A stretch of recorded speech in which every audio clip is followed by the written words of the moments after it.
चलिए, आज इस वीडियो में अब देखते हैं सेक्शन 15, सेक्शन 16 एंड सेक्शन 17 क्या बोलता है।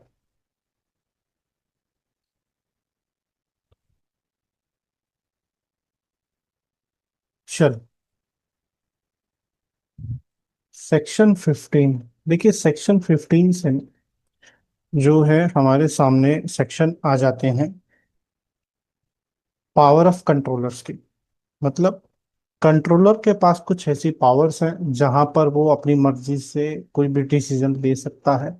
कुछ ऐसे प्रोविजंस जहां उसको पावर दी गई, तो वो पावर्स क्या है उसकी बात की गई है सेक्शन 15 से लेकर सेक्शन 20 तक। पावर ऑफ कंट्रोलर्स की, जिसमें सबसे पहला आता है सेक्शन 15, पावर ऑफ कंट्रोलर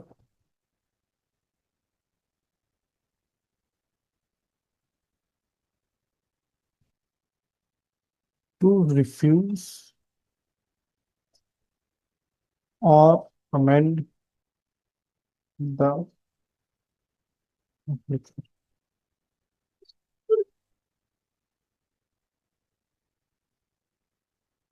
देखिए, कैसी पावर है पावर ऑफ कंट्रोलर, या तो वो रिफ्यूज कर सकता है या अमेंड कर सकता है। देखिए, जब भी कंट्रोलर के पास आपकी एप्लीकेशन पहुंचती है तो उसके पास क्या जाता है, आपकी एप्लीकेशन। एप्लीकेशन में specifications,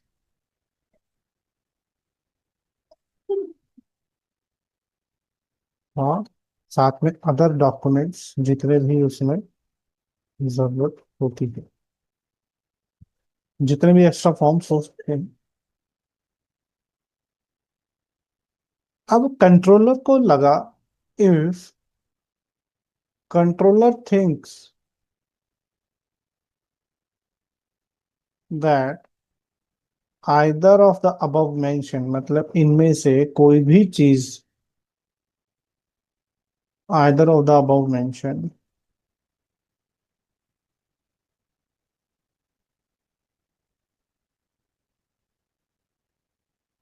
is not comply with the act.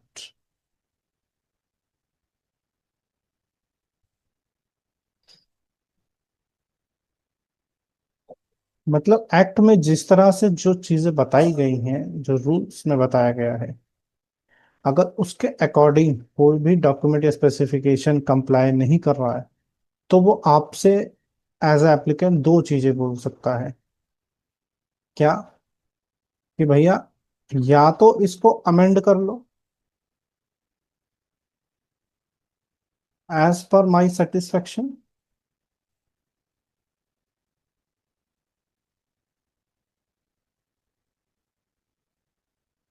या फिर मैं इसको रिफ्यूज कर दूंगा।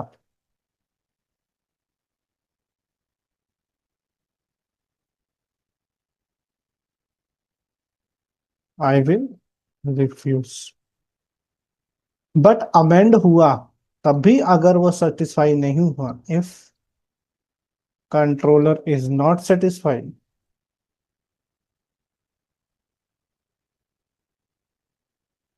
then also it he can refuse your application। तो ये है सेक्शन 15। तो सेक्शन 15 कंट्रोलर को ये पावर देता है कि अगर वो आपकी स्पेसिफिक या आपकी जो डॉक्यूमेंट्स आपने रेडी किए हैं वो एज पर द कंप्लाई नहीं कर रहे हैं, एक्ट के अकॉर्डिंग नहीं बने हैं, और अगर वो अमेंड करने का भी आपको मौका देता तब भी आप उस तरह से अमेंड नहीं करते जिससे वो सेटिस्फाई हो जाए, तो वो आपकी एप्लीकेशन को रिफ्यूज कर सकता है। वो ग्रांट नहीं देगा, ग्रांट को रिफ्यूज कर सकता है। चलिए आगे बढ़ते हैं, सेक्शन 16। देखिए, ये बात करता है रिगार्डिंग डिविजनल एप्लीकेशन।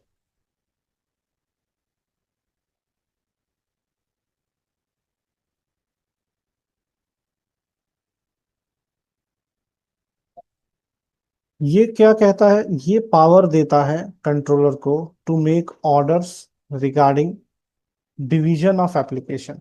इस सेक्शन में जो बात की गई है वो डिविजनल एप्लीकेशन की बात की गई है। देखिए सबसे पहले क्वेश्चन आता है, हु कैन डिवाइड, कौन डिवाइड कर सकता है एप्लीकेशन को, और डिवाइड करना क्यों पड़ता है। देखिए सबसे पहले तो देखिए, एप्लीकेंट अगर चाहे, अगर एप्लीकेंट खुद से चाहे, इफ ही सो डिजायर्स, तो भी वो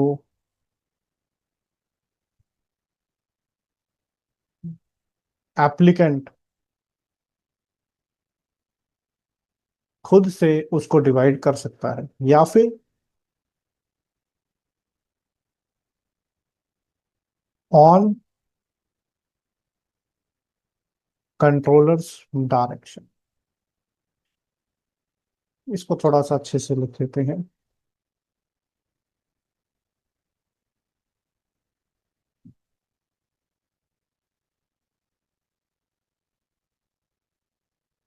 देखिए,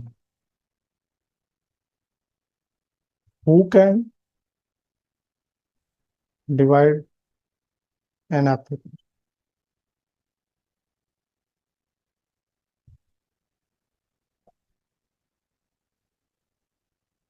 एप्लीकेंट खुद भी चाहे तो कर सकता है, इफ ही सो डिजायर्स, और on the direction of controller. अगर कंट्रोलर आपको ऐसा करने के लिए बोलता है तो आपको डिवाइड करना पड़े। बट क्वेश्चन आता है कि डिवीजन करना क्यों पड़ता है। देखिए सेक्शन 7 में भी हमने पढ़ा था वन इन्वेंशन, सेक्शन 7 में हमने पढ़ा था वन इन्वेंशन, वन एप्लीकेशन।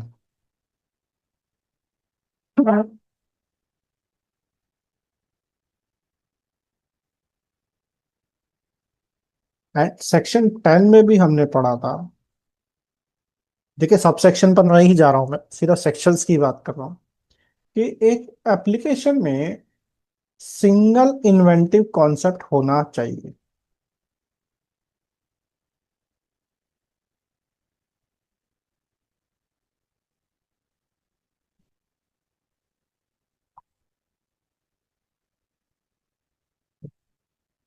एक एप्लीकेशन में सिंगल इन्वेंटिव कॉन्सेप्ट या एक एप्लीकेशन में एक ही इन्वेंशन होनी चाहिए। देखिए यहां से हमें एक चीज समझ में आई कि किसी भी एप्लीकेशन में more than one invention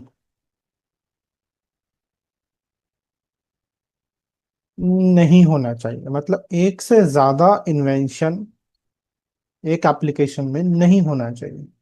but अगर गलती से हो जाए, देखिए अब एप्लीकेशन बनाते वक्त तो एकदम से नहीं समझ में आया, मान लीजिए कि इसमें दो इन्वेंशन जा रही हैं, अब मान लीजिए हो गया, दो इन्वेंशन हो गई, तो क्या करेंगे, क्या कंट्रोलर गोली मार देगा आपको, या आपने एक बहुत बड़ा जुर्म कर दिया? नहीं। देखिए अगर एप्लीकेंट को खुद ही समझ में आ गया कि भैया मुझसे गलती हो गई है और मैंने क्या है, एक एप्लीकेशन में दो इन्वेंशन को फाइल कर दिया, तो वैसे ही कंट्रोल अगर खुद चाहे, एप्लीकेंट खुद चाहे, तो आप खुद अपनी एप्लीकेशन को डिवाइड कर सकता है। और मान लीजिए उसको नहीं समझ में आया, कंट्रोलर को लग रहा है कि भैया इसमें तो दो इन्वेंशन है, तो कंट्रोलर के कहने पर भी आपको डिवाइड करना पड़ सकता है। अब डिवाइड करने का मतलब क्या हुआ, देखिए जो दो इन्वेंशन उसमें डली हैं उनको अलग अलग करना है ना, तो उनको अलग अलग करना। तो एक होता है ओरिजिनल एप्लीकेशन, जो पहले फाइल हुई थी जिसमें दो थी, जब इनको डिवाइड किया जाता है तो एक बन जाती है फर्स्ट मेंशन एप्लीकेशन।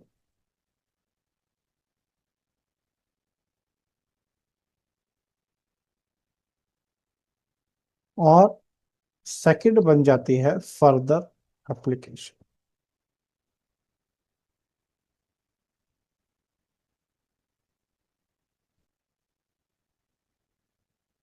अब देखिए, मान लीजिए इसमें दो इन्वेंशंस थी।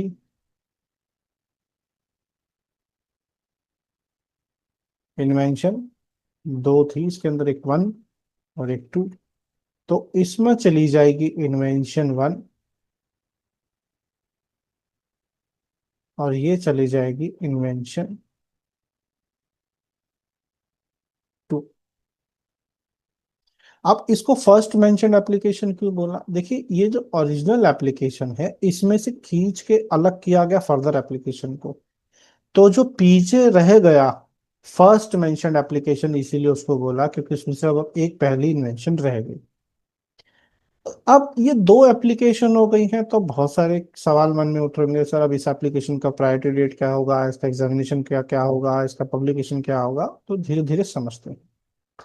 देखिए, सबसे पहले तो आप समझिए प्रायोरिटी डेट का कॉन्सेप्ट यहाँ पर क्या होगा, या पेटेंट का टर्म या डेट ऑफ फाइलिंग क्या होगी। देखिए, मान लीजिए ये एप्लीकेशन 24 मई 2023 को फाइल हो गई थी, ओरिजिनल एप्लीकेशन। तो ये मान लीजिए कि ये दोनों एप्लीकेशन को कंसीडर किया जाएगा कि 24 मई 2023 को फाइल हो चुकी थी। मतलब उनका डेट ऑफ फाइलिंग जो है वो चेंज नहीं होगा, दोनों का डेट ऑफ फाइलिंग माना जाएगा 24 मई 2025। तो प्रायोरिटी डेट अगर है, मान लीजिए, और इंडियन एप्लीकेशन है, पहली बार यहीं पर फाइल हुई, वही डेट ऑफ फाइलिंग है, वही डेट ऑफ प्रायोरिटी, तो दोनों की प्रायोरिटी डेट सेम होगा। और मान लीजिए अगर वो सिर्फ डेट ऑफ फाइलिंग है, प्रायोरिटी डेट नहीं है, तो फर्स्ट मेंशन एप्लीकेशन का फर्दर एप्लीकेशन, दोनों की प्रायोरिटी डेट उस ओरिजिनल एप्लीकेशन की फाइलिंग डेट को ही माना जाएगा। मतलब जो अगर ये ग्रांट होती हैं दोनों, तो दोनों का जो टर्म है वो सेम रहेगा और 25 मई 2023 से ही चालू होगा। अब आता है दो सिनेरियो। देखिए, ये जो सेक्शन है यहाँ पर रूल कुछ हैं जो कि अब हम बात करने वाले हैं।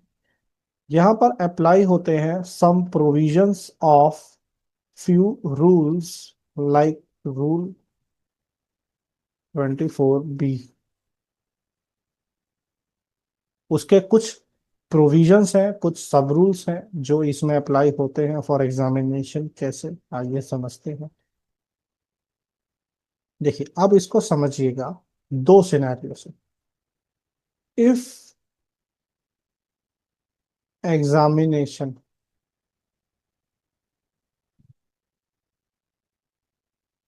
Of original application is not done, is not done, तो उस केस में क्या होगा? मतलब देखिए, ये कैसा सिनेरियो बन रहा है कि इसको ऐसा समझिए कि पहली एप्लीकेशन जो थी ओरिजिनल एप्लीकेशन, उसके लिए एग्जामिनेशन की रिक्वेस्ट फाइल नहीं हुई है, और उससे पहले ही एप्लीकेंट को ये समझ में आ गया कि भैया मैंने एप्लीकेशन में गलती से दो इन्वेंशंस फाइल कर दी हैं, मुझे इनको अलग अलग करने की जरूरत है।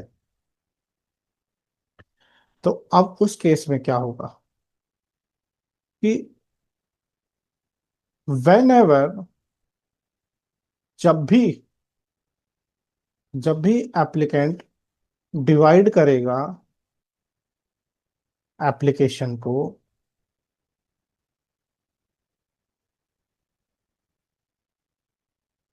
whenever application will get divided,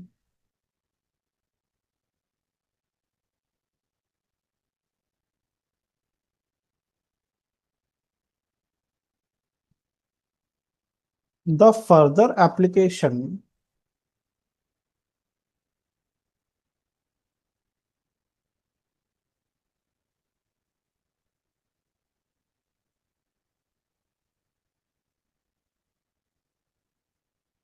will get at least 6 months अगर हम प्रोविजन को पढ़ेंगे तो उसमें एज इट इज लिखा है, either 31 months from priority date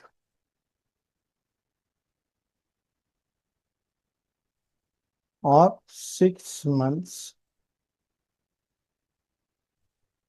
from the date of,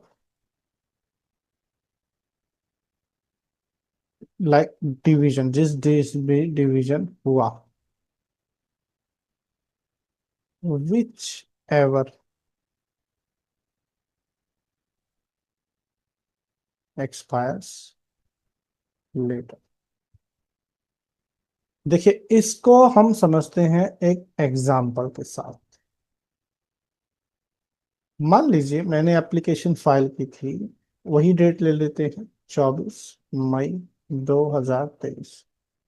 मैंने इस पे एप्लीकेशन फाइल करी और यहां से मुझे अब आफ्टर द अमेंडमेंट 31 months की टाइमलाइन अवेलेबल है for filing request for examination. तो ये हो गया मेरा 24/12/25। ठीक है। अब मान लीजिए मैंने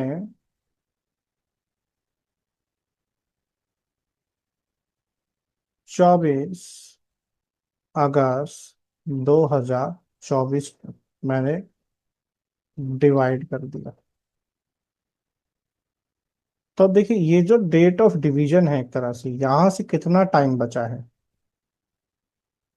अगर मैं यहां से 6 महीने की बात करूं, 6 months, तो वो तो पूरे हो गए मेरे, एक तरह से 24/2/2024 को।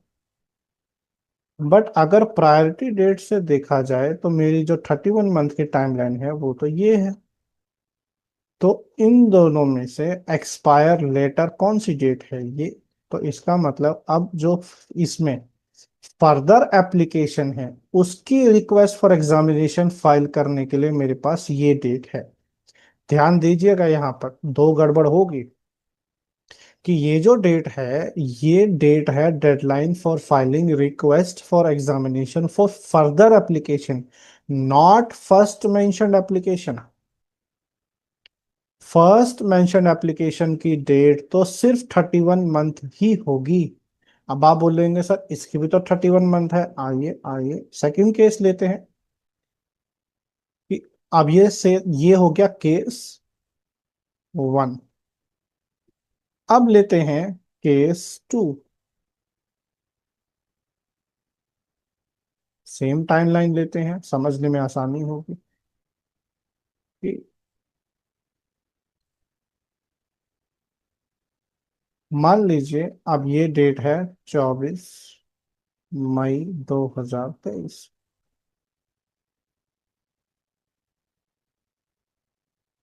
तो इसकी डेडलाइन होनी चाहिए 24/12/25। ये 31 मंथ की डेडलाइन है। बट अब अगर मेरा डिवीजन हुआ 24 अगस्त 2025 को, ये मेरा डिवाइड हुआ एप्लीकेशन।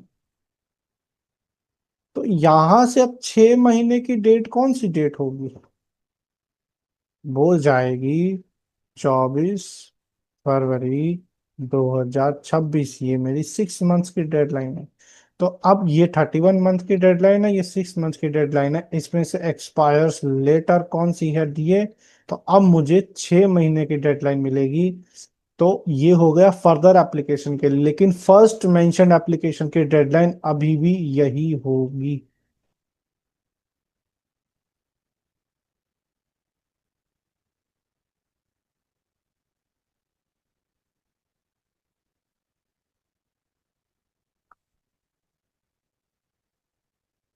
और अगर मेरी फर्स्ट एप्लीकेशन जो मेरी ओरिजिनल एप्लीकेशन थी, अगर उसका पब्लिकेशन हो चुका है, तो मेरी जो फर्स्ट मेंशन के बाद जो फर्दर एप्लीकेशन होगी, वो जिस दिन भी डिवाइड होगी, उसका publication with in a month हो जाएगा। इस बात का ध्यान रखिए।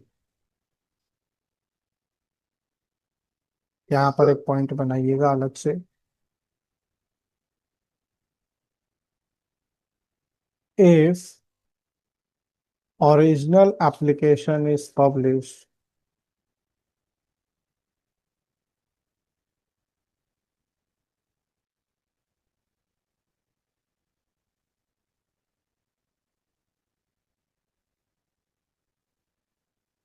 then after division, applications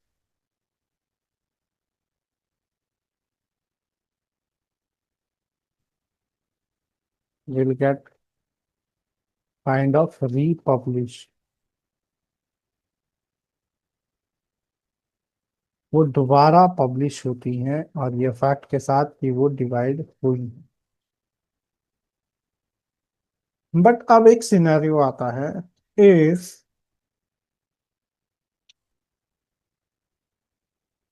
examination is done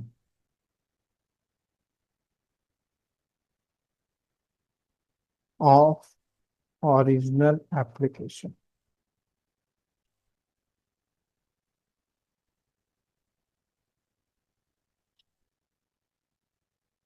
मतलब जो ओरिजिनल एप्लीकेशन है उसका एग्जामिनेशन अब हो चुका है, तो अब इस सिनेरियो में क्या होगा। तो देखिए फर्स्ट, अब यहाँ पर एक बात और समझने वाली है, इसको कैसे कनेक्ट करेंगे।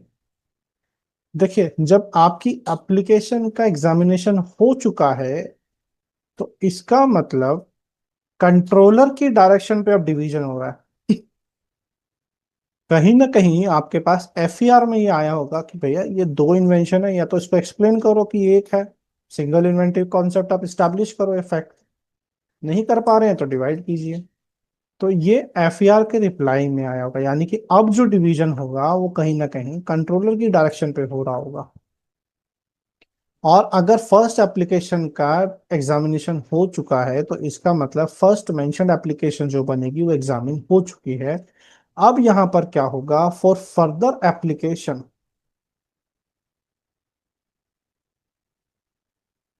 जब फाइल होगी, तो उसके साथ फॉर्म 18 साथ में ही फाइल होगा, अकम्पनीड फाइल। उसके लिए अब आपको कुछ वेट नहीं करना है, ना दिया जाएगा, आपको तुरंत साथ में ही फाइलिंग करनी है, अकम्पनीड करनी है फॉर्मेटिंग। क्यों? क्योंकि अगर एग्जामिनेशन हो चुका है, तो इसका मतलब आपकी कंप्लीट स्पेसिफिकेशन फाइल हो चुकी थी। तो इस केस में जो डिवीजन होगा वो सिर्फ कंप्लीट स्पेसिफिकेशन का होगा। तो देखिए, और अगर हम पिछले वाले प्रोविजन की बात करें, तो यहाँ पर कहीं ना कहीं एप्लीकेंट खुद अपनी मर्जी से डिवीजन कर रहा है। तो वो बिफोर ग्रांट, इसमें एक चीज और कलेक्ट कीजिएगा। देखिए ये जो पूरा प्रोसेस है, ये कंप्लीट प्रोसेस जो हम बात कर रहे हैं, दैट इज बिफोर ग्रांट। कब? Before grant. ये बहुत जरूरी फैक्ट था इस सेक्शन के लिए। क्यों? क्योंकि अगर बिफोर ग्रांट है, तो बिफोर ग्रांट एप्लीकेंट कभी भी डिवाइड कर सकता है। तो एप्लीकेंट कैन, तो इसका मतलब provisional and complete specification both can be divided.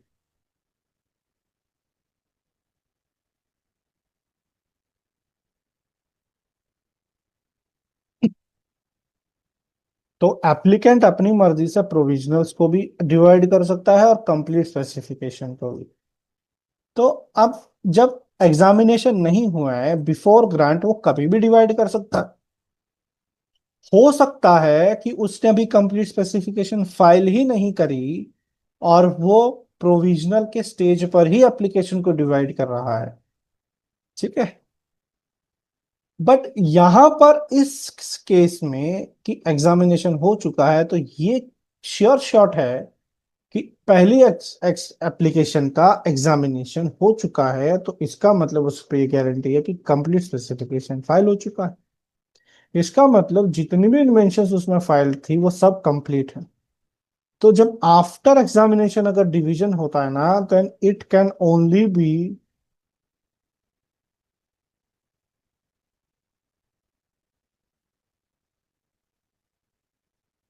Done with complete specification. मतलब अब जो फर्दर एप्लीकेशन फाइल होगी वो सिर्फ कंप्लीट स्पेसिफिकेशन के साथ ही फाइल होगी। और ऐसे में आप रिक्वेस्ट फॉर एग्जामिनेशन यानी कि फॉर्म 18 उसके साथ ही फाइल करते हैं। अब यहां पर क्या होता है, with in a month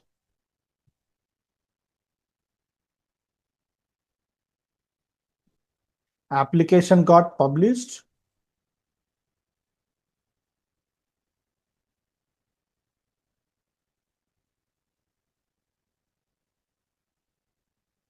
and after publication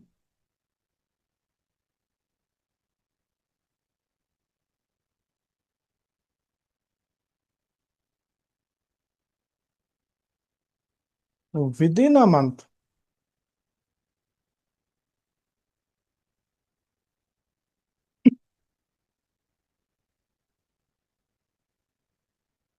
controller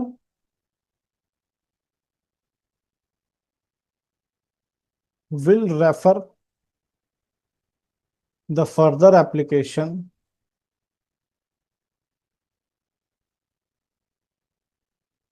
to examiner for examination। आप देखिए, जब ये एप्लीकेशन फर्दर एग्जामिनेशन के लिए दोबारा एग्जामिनर के पास चली जाएगी, तो एग्जामिनेशन उसका एग्जैक्टली उसी प्रोसेस से होगा जिस तरह से एग्जामिनेशन होता है, जो कि हमने अपनी पहले की वीडियोस में देख चुके हैं कि एग्जामिनेशन में क्या क्या होता है, कैसे होता है, क्या टाइमलाइंस फॉलो होती है। ठीक है। तो उसके लिए आप हमारी पुरानी वीडियोस में जाकर देख सकते हैं पहले की, जिसका लिंक मैं आपको ऊपर इस आई बटन में मिल जाएगा। बट इसमें कुछ और पॉइंट भी है, देखिए। सबसे पहला जो खास पॉइंट है, कंट्रोलर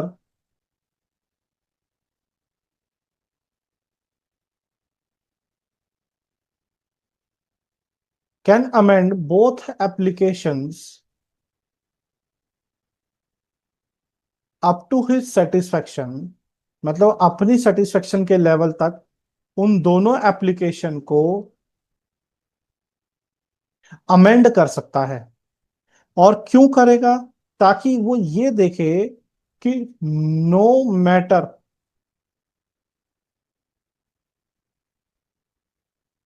शुड डिस्क्लोज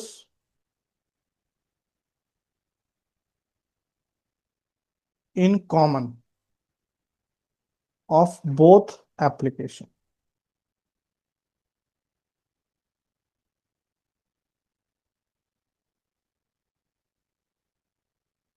मतलब जो मैटर, देखिए मान लिया ये फर्स्ट मेंशन्ड एप्लीकेशन है और ये फर्दर एप्लीकेशन है, तो जो मैटर इस एप्लीकेशन में होगा वो इसमें नहीं होना चाहिए, और जो इसमें होगा वो इसमें नहीं होना चाहिए। तो वो अपनी सेटिस्फेक्शन के लिए दोनों एप्लीकेशंस को अमेंड भी कर सकता है, ताकि जो matter disclose first mention application में है वो फर्दर एप्लीकेशन में ना हो, और जो मैटर डिस्क्लोज फर्दर एप्लीकेशन में है वो फर्स्ट मेंशन एप्लीकेशन में ना हो। मतलब प्रॉपर डिस्क्लोजर जो है वो सेपरेट आउट हो जाए आराम से, प्रॉपर तरीके से।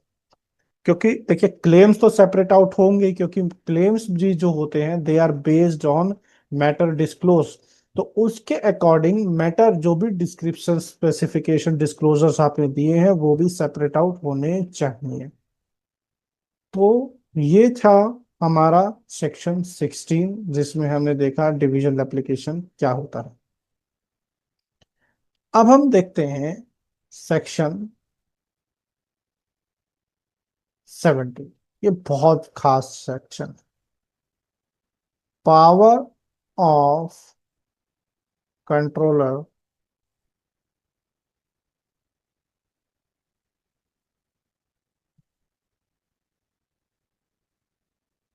Regarding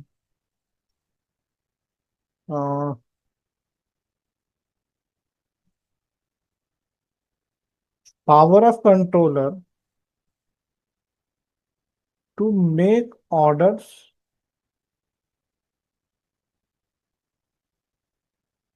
regarding dating of application.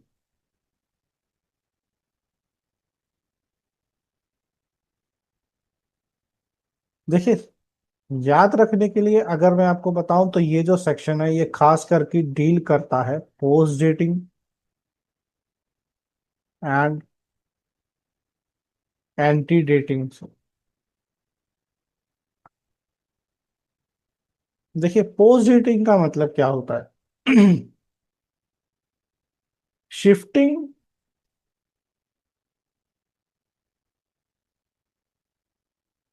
Of priority date to a later date. मतलब प्रायोरिटी डेट को आगे खिसकाने को हम बोलते हैं पोस्ट डेटिंग।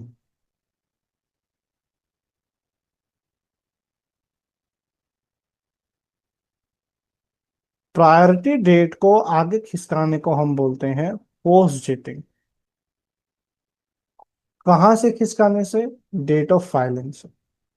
मतलब डेट ऑफ फाइलिंग से आगे अगर प्रायोरिटी डेट चली जाती है तो उसको हम बोलते हैं post dating.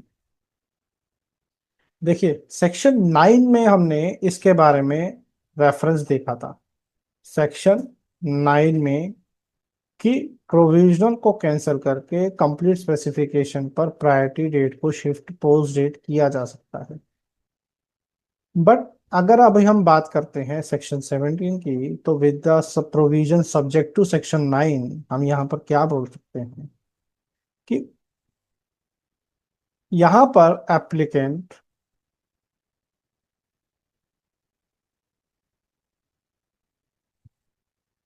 Can request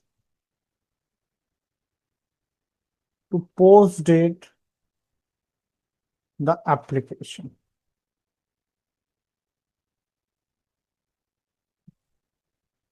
bye filing form. देखिए, पोस्ट डेटिंग के लिए अभी तक कोई कोई प्रॉपर सेपरेट फॉर्म डिफाइन नहीं किया गया हमारे शेड्यूल में। तो हम यहाँ पर कंसीडर करेंगे फॉर्म 30। बट उसकी फीस रखी गई है 800 rupees.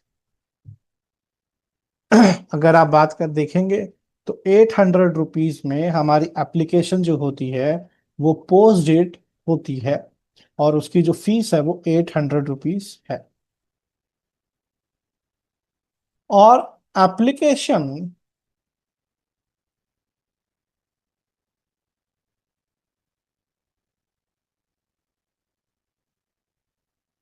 Can post date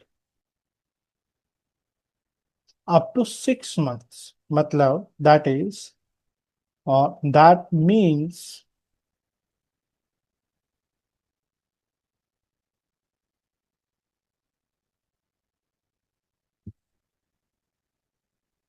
priority date can be post dated up to 6 months, but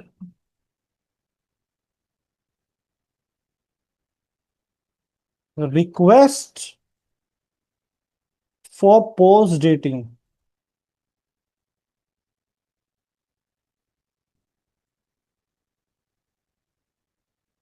can be done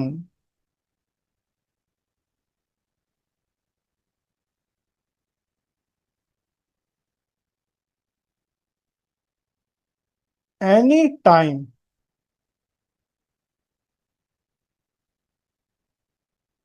before grant।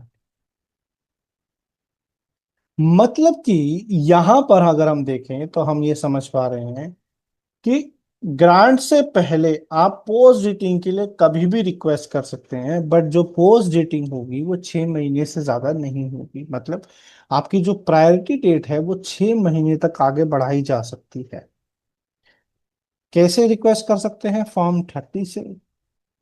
और फीस लगती है 800। बट इसमें कुछ खास चीजें ध्यान देने वाली हैं। वो क्या, कुछ स्पेशल केस मैं आपके साथ डिस्कस इस केस में करूंगा, जो जनरली आपको डायरेक्ट एक्ट में या रूल्स में नहीं दिखेंगे, बट वो है। कैसे? देखिए, फर्स्ट केस बहुत इंटरेस्टिंग केस है, ध्यान दीजिएगा। If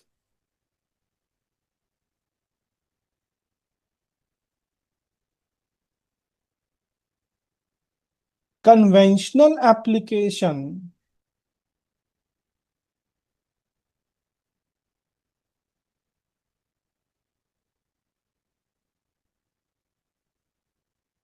has been filed before those 6 months. कौन से 6 मंथ्स? वो 6 मंथ जहां तक पोस्ट डेटिंग की जा सकती थी, अगर उन 6 महीने से पहले कभी भी कन्वेंशन एप्लीकेशन हो गई फाइल, तो in that case post dating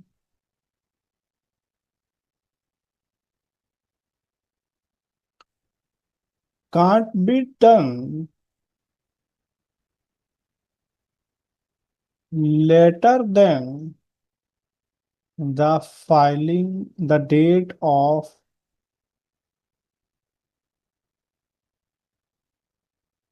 filing of conventional application।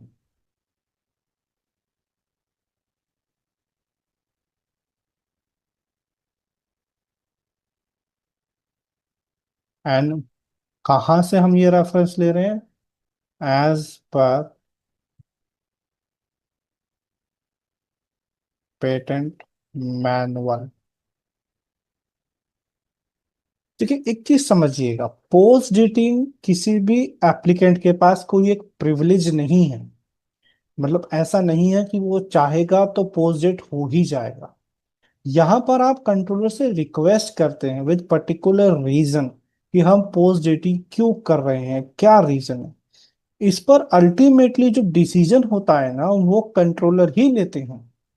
ऐसा नहीं कि अगर आप बोलेंगे तो उनको करना ही है, अगर उन्होंने रिफ्यूज किया तो रिफ्यूज भी कर सकते हैं। So it's not a privilege provided to applicant, it's a provision where he can ask in certain conditions, but ऐसा हो ही जाएगा जरूरी नहीं है। तो अगर मान लीजिए फॉर एग्जांपल समझते हैं, आपने एक 13 सितंबर को 2024 को आपने एक एप्लीकेशन फाइल कर, और ये उसकी प्रायोरिटी डेट है।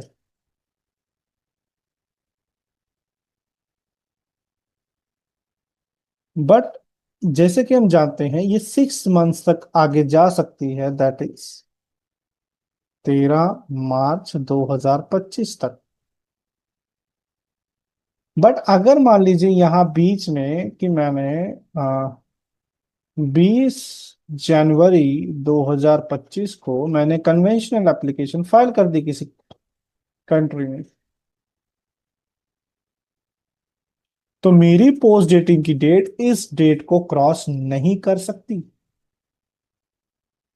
क्यों? क्योंकि ये कन्वेंशन एप्लीकेशन प्रायोरिटी डेट कहाँ से लेगा? फिर वो तो यहीं से लेगा, तो वो उससे पहले या उसी दिन होनी चाहिए। अगर उसके बाद गई तो आपकी कन्वेंशनल एप्लीकेशन खराब हो सकती है।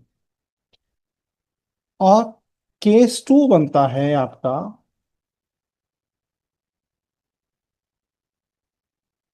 इन केस ऑफ पीसीटी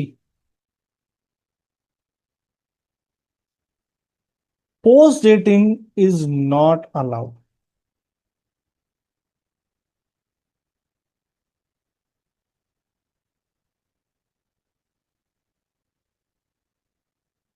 कि अगर आपने पीसीटी फाइल कर चुके हैं तब आपकी एप्लीकेशन जो है वो पोस्ट डेट नहीं होगी।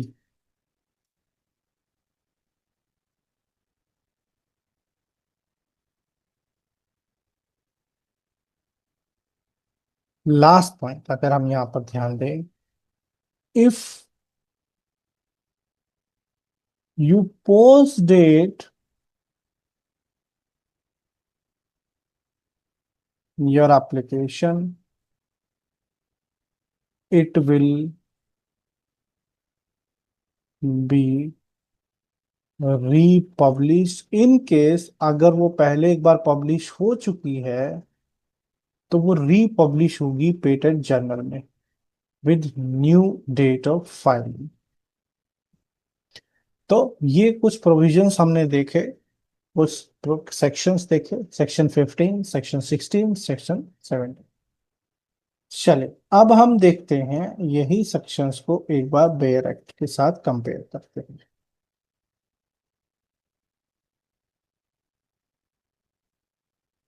सेक्शन 15 की हम बात कर रहे थे।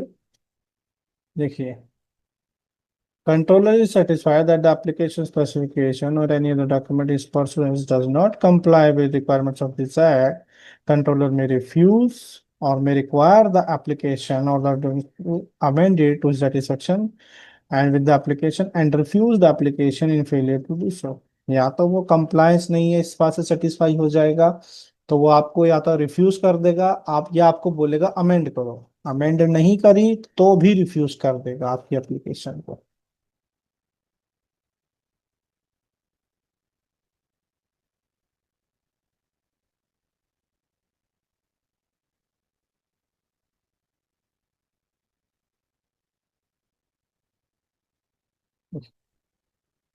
A person who has made an application for a patent under this act at any time before the grant of the patent, okay, before grant, if he so desires, or with a view to remedy the objection raised by the controller on the ground that the claims of the complete specification relate to more than one invention, file a further application in respect of an invention disclosed in the provisional or complete specification already filed in respect of the first mentioned application.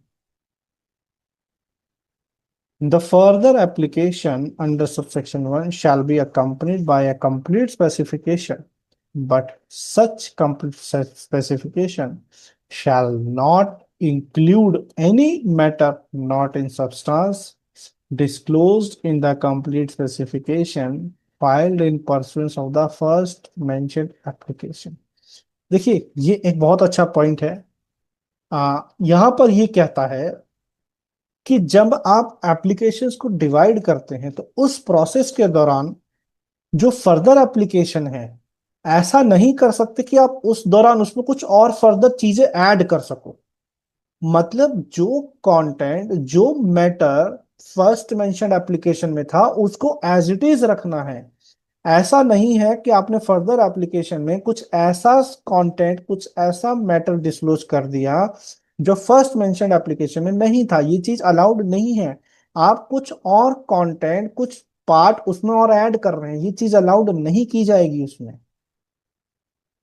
And controller may require such amendment of the complete specification filed in pursuance of either the original or the further application may be necessary to ensure that neither of the said complete specifications includes a claim for any matter claimed in the other। मतलब कोई भी ऐसा claim नहीं होना चाहिए और ऐसा कोई सब्सटेंस कोई डिस्क्लोजर्स नहीं होने चाहिए जो किसी जो उसके साथ दूसरे में भी। And for the purpose of this act, the further application and the complete specification accompanying it shall be deemed to have been filed on the date on which the first mentioned application had been filed, and the further application shall be proceeded with as a substantive application and be examined when the request for examination is filed within the prescribed period। तो ये क्या बोल रहा है, ये बोल रहा है कि जो फर्दर एप्लीकेशन होगी उसकी डेट ऑफ फाइलिंग ऐसा माना जाएगा कि वही डेट ऑफ फाइलिंग है जो फर्स्ट मेंशन एप्लीकेशन की हमने है। तो उसकी डेट ऑफ फाइलिंग चेंज नहीं होगी, दोनों की डेट ऑफ फाइलिंग सेम रहेगी, इस क्योंकि दोनों का पीरियड बाद में term term of patent same रहेगा। अब हम बात करते हैं सेक्शन 17 की।